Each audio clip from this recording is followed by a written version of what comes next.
I know of instances where women have been told, just be grateful you've got a job because we can pull anybody off the street to come and work.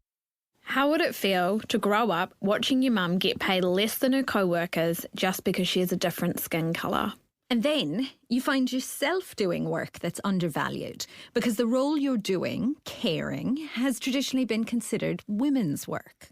You know it's wrong and it's not just you, but you're in the middle of a pandemic and you need the money, so you just keep going. Because what else can you do?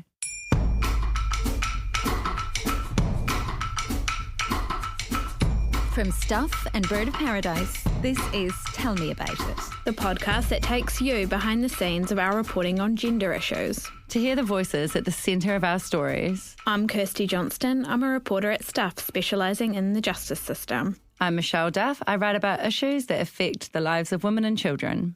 Both of us spend a lot of time thinking about all the ways the system's rigged against women and minorities. We've been seeing this in our reporting on gender issues for years, and now we want to share it with you. And I'm Noelle McCarthy. I'm a broadcaster and a writer, and I produce this series. Kia ora, welcome. This is episode 3, and today we're talking about work, more specifically pay and who doesn't get paid fairly. You might have heard this issue formerly referred to as the gender pay gap, but we've actually banned that term at the Tell Me About It podcast because it feels too benign. It's actually discrimination and exploitation. Yeah, fair enough. Because when you call it the gender pay gap, it just sounds like it's nobody's fault, right? It's just something that exists. It kind of makes you want to fall asleep a little bit, actually, like... Mind the gap. Yeah. Easy. But it's not easy. It's actually a really big, thorny, unfair thing. And I know that both of you have written about this extensively and you're both pretty wound up about it, actually, I feel like. So can you start off by explaining, like, what is pay discrimination and what's the situation in New Zealand? So there's actually been equal pay legislation in Aotearoa since 1972. Before that, it was legal to set separate rates of pay for men and women and just to exclude women from certain types of work. Awesome. Yeah, but despite that and despite like a new process to bring claims under the Act being introduced just last year, women still earn less than men and women are still in different types and levels of jobs. So I feel like we've kind of heard about the gender pay gap a little bit, eh? That's I think it's 9%, the gap between Pākehā men and Pākehā women. But what we don't really hear so much about is the gap between, the ethnicity, how that kind of plays into it, eh? And this is one of the classic sort of gaps, if you like, in white feminism, isn't it? You know, the idea that if you just focus on the gender discrimination, you're actually missing the much bigger unfairness in there when you think about ethnicity and background. Yeah, I am embarrassed to say that I didn't actually even really conceptualise until a couple of years ago that the gap between, it's so big. It's like, what is it, Kirsty, between Pākehā men and Pacifica women? Yeah, so it gets like wider the further you kind of go down the food chain effectively. So between like Pākehā men and Māori men, or Pākehā men and Māori women, and then Pacifica men, and then the worst is Pacifica women. So that gap's like 27%, which is just like shaking my head. A third less, right? And this is really important at the moment, especially, isn't it, because of COVID? Yeah, COVID has basically kind of torn the veil back and really revealed kind of two things. So one, like lockdowns have shown how much work there is in doing all this kind of caring work for children or elderly because everyone's stuck at home and you just can't not see it now. And all that caring stuff is traditionally stuff women do anyway, right? Or are considered to be good at. Yeah. Well, I mean, we say we care about essential workers, but it'd be really great if we could, possibly pay them what they're worth. Yeah, because that's the other thing, that essential workers, a lot of them are women, as it turns out, like more than 50%, and a huge proportion of them are Pacifica and Māori women. And so the reason that we're focusing on Pacifica is because it's the worst, and it's important, if you want to end this kind of stuff, to look at the pointy end. And as with a lot of stuff that both of you report on, it's not like we're short of reports on this or any sort of information about this, right? We know. Yeah, we do know. It's just trying to get people to care. It's really hard getting people to care. It's so freaking frustrating. Like, you can write these stories and you can see people's eyes glazing over. Yeah. And in fairness to the people we're talking to today, one of the women who's speaking to us, she's able to speak to us because she's in a position where she has a bit of autonomy and decision making in her role. She's able to sort of speak on behalf of her industry and speak to her own experience, because in some cases people are afraid to talk, aren't they? Like, it's hard to get people to talk about this stuff. Yeah, I think that's one of the reasons it goes uncovered, because you're asking women to speak out about their employment conditions, which is like obviously dangerous. So you've got to be really careful when you're writing about it. You don't want to put people in a position where by highlighting an issue, they lose their job. It's just not fair. So we're going to start today with a woman who can speak to us, and she not only grew up watching her mum suffer this discrimination, but she's now working in an industry too where that happens, and her name is Michelle Troop-Callanan. She runs a respite centre in Whangarei, and she can see it both affecting like her own work and that of her staff. And to begin, I asked her about the first time she was aware that not everyone is treated the same. Very first personal experience would be watching my mother being, I knew she was paid less than her Palangi counterparts doing the same job. In fact, she was a seamstress finisher, so she actually oversaw them, but she was paid less. So that was always hard to watch, because she would even bring work home to finish off others' mistakes, or she would, if something wasn't finished, she would do it, and she would not be paid for it. And it just kind of became the expected thing, even down to us as children, all lined up in the lounge, hand sewing and stitching garments and things for her to be able to get back to work. So yeah, that's certainly, my first time that I would have watched that. And as I've grown older, I had would see a large amount of Pacifica working in a particular area of care and support. And back then, before our pay rates were legislated, we're paid sometimes half of what a Palangi member would be getting. So, and they would also stay much longer than anybody else. They would do a lot of stuff out of their job description, their role too, for less money, and somehow be thankful for it. Yeah. Mm. How did you know, Michelle, that the Pacifica women were getting paid less? Like, did they actively talk about it amongst each other? Yes.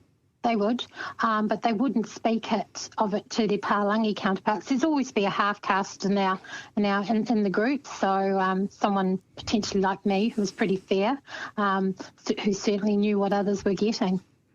That's so interesting that they'd feel like it was okay to kind of tell you what was going on. Yeah. Well, sometimes even to this day, a lot of people don't see me standing before them as a Pacifica person. Been here since I was 5, 6, yeah. And how many people were in your family, Michelle? There are myself and my sister and my mother and my father, so a relatively small unit for a Pacific Island family. How were the caring responsibilities in your family? Like, did your mum do most of the caring for you, or like your cousins? Like, that's right. No, so my mother did our caring, but when we were in the islands, we would have family members who would care for us as well, and they would stay and look after us. My mother was Pacifica, and my father was Palangi from New Zealand. So Palangi really didn't do any of that type of work at all. In fact, that wasn't what they did. But when we moved to New Zealand, that continued. But my mother, as well as looking after us, carried a full-time job. As I said, those hours of work, phenomenal amounts of mahi that she did. Did she ever sit down? She would fall asleep. That's the classic image of my mother, is asleep with the New Zealand Herald at, 9:00 at night. Oh, don't talk about the New Zealand Herald. Yeah, well, okay, the Star then perhaps in the weekend. And I just asked, when you said like Palangi don't do that or didn't do that, what do you mean? Were they just sort of like sitting around with a cup of tea? Well, it was just not considered something that they would do. So you didn't even trouble a Palangi person to do that. And did that continue as you got older? Like, was that the kind of idea that Definitely. Yeah. And even though I was educated with a, my father just was an absolutely beautiful, beautiful man, educated to have my own voice and understand that, that I could do anything that I wanted to. I still carried on that role myself, even knowing that wasn't the right way. It was just something we picked up and did as carers. Michelle now runs a respite home for mental health and disability care in Northland, managing a team of largely Pacifica and Māori women who take care of high needs clients. Often they're the primary caregiver for their own families as well. And the pay isn't, relatively speaking, all that much. And because wages are low, one of the basic challenges for people who work in the care sector is simply getting enough work. Things have improved with our care support workers pay package, but the starting rate's still $21.50.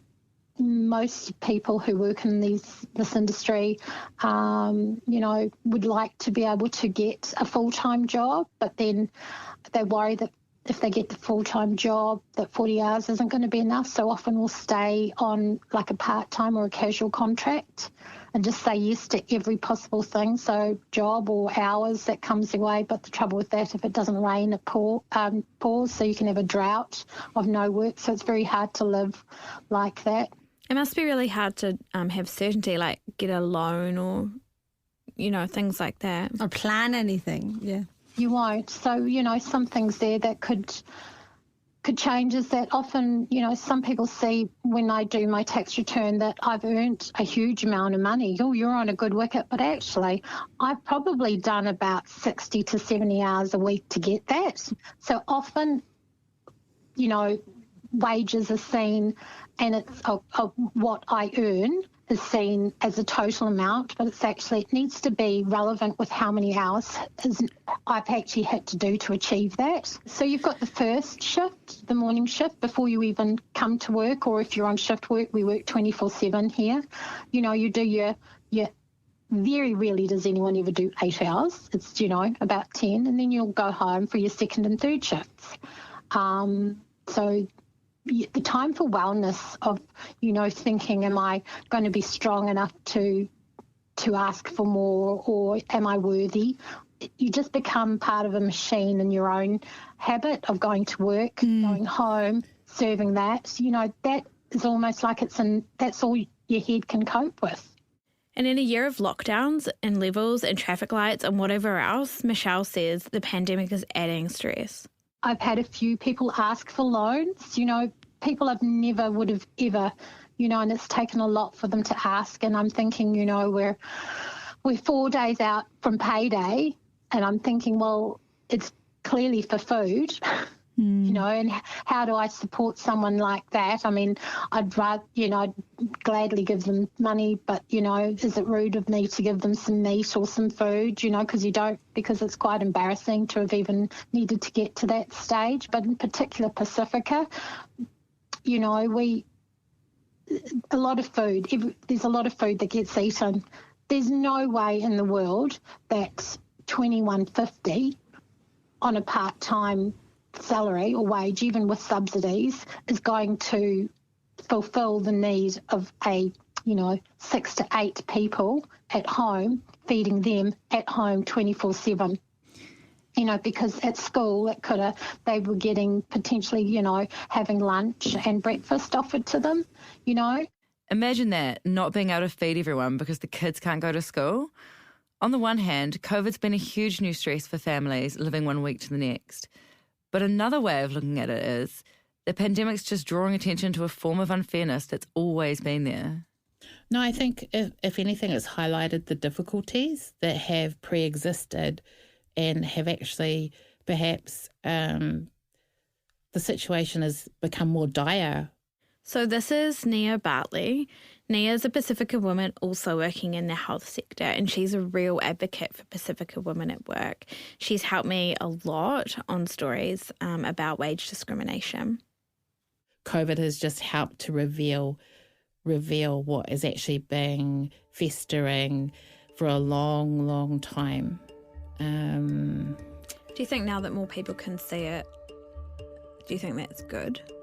I think, yes, it is good to unravel what's there.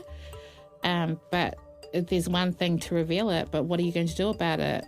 Do you know? I mean, whether it's hidden or brought to the surface, what is actually happening? I mean, we've got a government, bless Jacinda and the crew, but, and a lot of Pacifica MPs in there. For Pacifica, as a Pacifica woman, I'm like, okay, so what is the government doing to help our people? They are doing a lot of good things, don't get me wrong, but more needs to be done. And then we have to counter everybody else who's saying, but why Pacifica? Why Pacifica? Well, because Pacifica currently rate highly in a lot of the areas that nobody wants to be in, poor housing, poor health, poor, just you name it. We all know, but nothing is happening. Yeah, and a lot of that's because of the work inequity, right? Because if you don't have the income, then you can't address like housing and health and everything like that. It was all part of the same picture, hey? Well, I mean, the essential workers were sort of, bandied as fabulous, right? It's all nice to receive those lovely compliments and commendations, but show the money, provide the opportunities, help with housing, help with, the education. You look at, working from home, for instance, that's different for everyone. Some Pacifica families are unable to service the education at home, Yeah, whether that's like Wi-Fi or having enough laptops for everybody. Or having a parent present at home because they're working around the clock or they need to rest, So there's so many factors. In Whangarei, Michelle's fear is that this added level of pressure is here to stay. It's really nothing new that this has happened. But, the trouble with now, what's happening now, it's going to keep happening. COVID's not going away. There are going to be people that need to be cared for, vulnerable people in our communities. Children are going to have to stay home. We have a huge amount of people up here in the north, Pacifica as well as Māori, but who the female are the predominant breadwinners up here. Yeah, so that's, you'll find, and that of course perpetuates the situation as well. So yeah, we're slowly seeing more men coming into the industry, but it is slow. But the only thing that's changed that was the our pay equity settlement. It's been the major thing that's actually moved men into our industry. The fact that they're getting paid what you can earn on a road crew and not kill your body. So the pay equity settlement for care workers that Michelle's talking about came about because a care worker called Christine Bartlett went all the way to the Supreme Court in 2014, arguing that she and her fellow workers were underpaid because they're mostly women. The $2 billion settlement covered 55,000 workers, and since the passing of the Equal Pay Amendment Bill last year, more claims have followed by workforces dominated by women, like nurses. The settlement was a big step towards correcting historic unfairness for women, but as Michelle points out, there's still a real ceiling on how much you can earn as a caregiver, especially for Pacifica women. The other thing that becomes really hard again is I hark back to, putting your hand up for education. At the moment, you have the opportunity to earn up to $27. That is it at the moment. But you have had to earn to level 4 in health and wellbeing. So you probably got, again, Pacifica community, even third generation too, who maybe are not so confident in learning. Yeah. So they will often not take that up or be the last ones to put their hand up to do it. And don't you get, is anything counted for, the experience you might have? Because I bet there'd be people working as carers for, decades who probably have that level 4 equivalent in terms of on the job, right? They know what they're doing. That's right. So there's no one kind of cross-crediting your your life experience to move you to like level 3. I know of instances where women have been told, just be grateful you've got a job because we can pull anybody off the street to come and work, you know. And because it's important, obviously, for anyone, you know, to have a job unless you're super wealthy. And often Pacifica families are big families, or women are having dependents as well as older relatives to look after, be it parents, and, you know, so... And if they're not paid well, often on the coast, they're working multiple jobs also. It's not just one job. So a manager may be thinking, oh, yeah, they're going to clock out at 3 o'clock. They'll be getting ready to go to the next job within an hour or 2 hours, you know.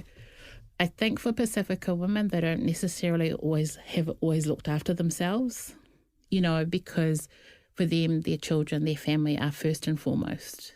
Mm-hmm.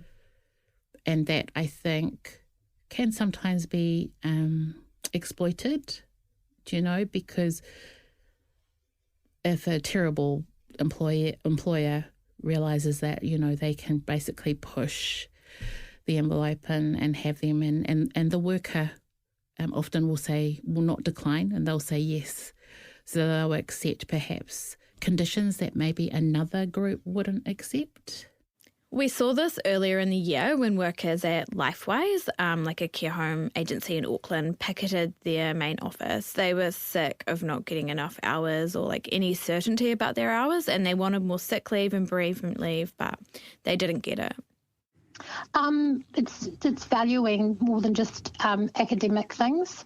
It's actually starting to quantify, you know, these traditional roles that we perform in a workplace. That yes, we perform them at home as well, but you know what? We actually have a job to do, and that entails doing those things outside of the work home, and they need to be valued.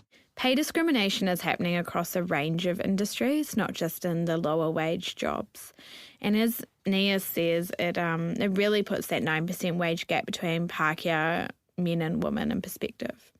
I know of instances where women have changed their names so that they're less Pacifica in appearance on their resume.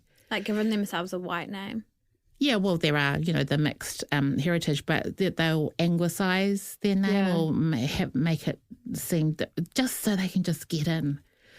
And then once in, you know, okay, there's another 1,800 barriers to go through.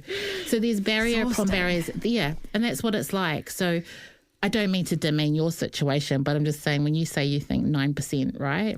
You think, okay, I'm hard done by, I'm getting like 9% less than, say, my male counterpart, for instance, right? Well, as a Pacifica person, I'll be like, that's nothing. That's nothing, sister. You know what I mean? Yeah, totally. Welcome to my world. 27%. Yeah. I mean, and I shouldn't even be mocking it because really it's a sad reality. It's an injustice. It's a major injustice. But there are some structural things that could be done that aren't, right? And I think when we talked, one of them was pay transparency. So like if you're doing a certain job at a certain company, like say you're a cleaner or whatever, you know what all the other cleaners are getting paid, or you know like what other people in the organisation are getting paid. Like they can be more transparent about how pay structures work, but that hasn't been brought in to legislation. No, there are some employers, organisations who do provide that information, and good for them and their employees. But even if you do have those parameters and information available for staff, it doesn't necessarily mean that you're going to comply and follow suit with the information. I mean, we all know there are some aspects and, you know, there's a policy. Okay, it's sitting there, but what do you know, people will say, well, we've got a policy, but who's policing that the policy is actually being followed through and, you know, there's action actually occurring with that. I think also too, for some organisations, that if they witness certain behaviours, it perpetuates and it continues. So if somebody else comes along and they may have come into an organisation later and would have, say, perhaps been more favourable for a Pacifica person, But if the culture in that organisation is actually no, this is not you do, just let them do that. And I think they're not recognised for the skills that they actually do possess. Like some areas, for instance, they'll look at the physical attributes, say, of a Pacifica person, say men, for instance, the brawn, the power. So they'll be delegated the very difficult roles as opposed to something, say, where you would use your intelligence for. And usually, as we all know, those roles usually offer a higher salary packet versus the more physical. Does that start with education, do you reckon? Like, we're finding out more now about racism in teaching and in schools where you have certain students who from a very early age get designated, you might go into this line of work or you might go into this line it's a bit of like work. the self-fulfilling prophecy, you know. So if you have a teacher who doesn't believe in you and, will put you in a class which is deemed for people who are not as, quick or sharp. Like whatever. in the stream, like the academic stream, and then you're like vocational stream. You're going to eventually, if you haven't at that point, believe that that's all you're good for.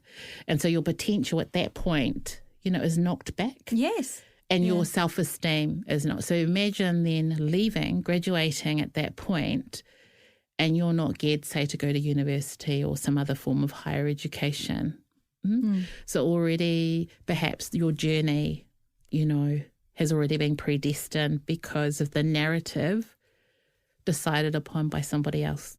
If you've heard this talked about a bit more recently, that's because of Sano Mali, Dr. Karanina Sumio.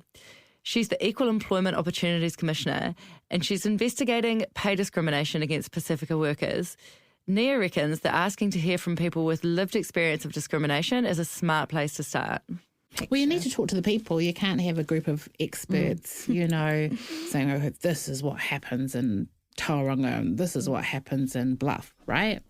You need the people who actually live and go through all of this to send through their stories so that you can get a more vibrant and truer reflection of actually what is going on. So the more people who contribute, honestly, will help towards, looking at solutions to eliminating or minimising this pay gap situation. Because pay gap isn't just for the jobs which are done at one end, it's from the bottom to the top. You've got individuals, women, say Pacifica women. It's just marvellous to have Pacifica women in the top jobs, right, in this country. But then you may also have in other organisations where there's one particular manager or an individual employee who is paid several thousand, tens of $1,000s less. Why? And they can be super qualified. So there's that gender situation, but then on top of that, the ethnicity. And it's just crazy that it's being allowed to continue this way. And that's why the pay transparency is important, because you can help eliminate that kind of, I suppose how would you put it? It's almost like... it's just sort of like secrecy. The secrecy. It's sort of just this concealment. And there's a taboo. There's a kind of a taboo around it, isn't there? Like people never talk about money, or and I can't remember what you're not supposed to talk about. They want you to be quiet. I think in lots of contracts it says you can't discuss your pay. Says who? Look, I don't want to lose my job, but it's always very interesting when she prefaces. I have always told junior reporters how much I earn. I think that's because that's great. And because I think it's not fair that that they have to go into meetings and negotiations. And if someone asks me what I get, I'm going to tell them. Especially if it's another woman. Yeah. I mean, that's a bit of the pay transparency. If you have, the scales where you can see 85%, 100, 120, what you're potentially capable of earning. Yeah. Because there are people that I know who have worked for several years, even, decades, and they've been sitting on a certain amount. and then somebody else that they know will come in and will surpass all of that because of that's what they've been offered, for whatever reason. But there are also people with the qualifications, right, who have qualifications, very good qualifications, PhDs, masters, even your good old undergraduate, degree, and that's discounted. What is that? It's just a bit of paper. So there's a lot of nepotism, there's a lot of ageism, God forbid, all of those isms that nobody likes. Yeah, I think what's required is a true understanding and a true engagement, a true, look at it for what it is and, actually engage with Pacifica people as to what are the solutions? How can we help you?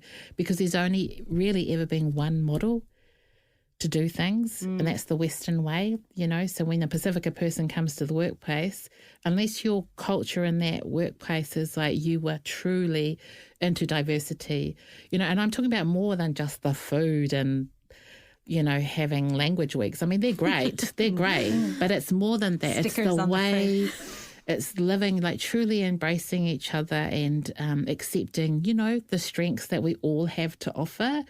Unfortunately for Pacifica, we've been overlooked for way too long.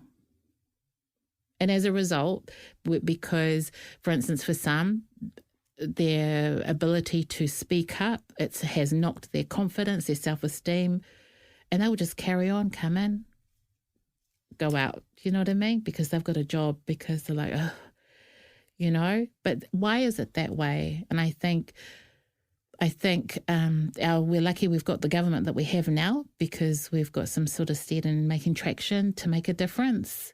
But people have to be on board. I don't think at this point all of Aotearoa New Zealand are quite ready for the hard and, the hard facts that what it is that there are groups in our community for a long time who have been suffering way too long.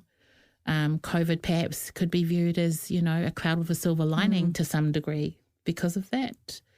But we can just talk and talk and talk. I mean, I'm really grateful for this opportunity, don't get me wrong, but we all need to do something.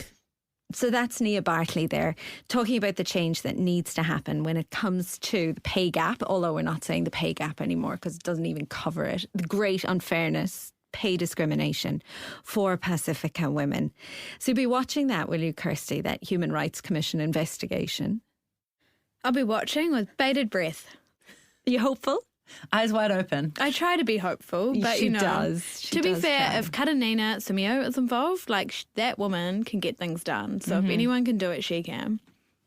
Well, we're going to keep talking about money next week because we don't talk about money enough as a society, and also because we're talking about child support, Michelle. We're talking about the work you've been doing in this area. You had a series of stories. Has this been an eye-opener for you? Yeah, it's been heartbreaking, to be quite honest. It's, this is money that really helps children survive. And it's for too many people, receiving parents, mostly women. It's just really hard for them to get this money. And it's what they need to raise their kids. Yeah, we're going to talk about some of the reasons why it's hard, some of the reasons why families aren't getting the money. One of our guests, Leanne, will talk about that. And we'll also talk to one of the mums from your series, Michelle. Yeah. It's about well-being, actually, children's well-being. Sounds very wholesome. I'm sure it won't be. I'm sure it will be, heartbreaking and enraging as usual. Hard to keep the hope, but we'll keep the hope.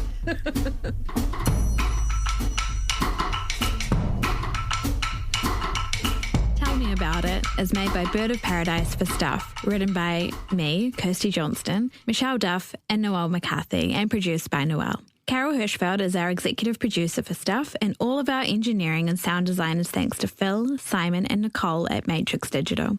Our music is with kind permission from Tammy Nielsen, our queen. Tell Me About It was made possible by New Zealand On Air. Subscribe and review us, please, on Apple, Spotify or wherever you get your podcasts.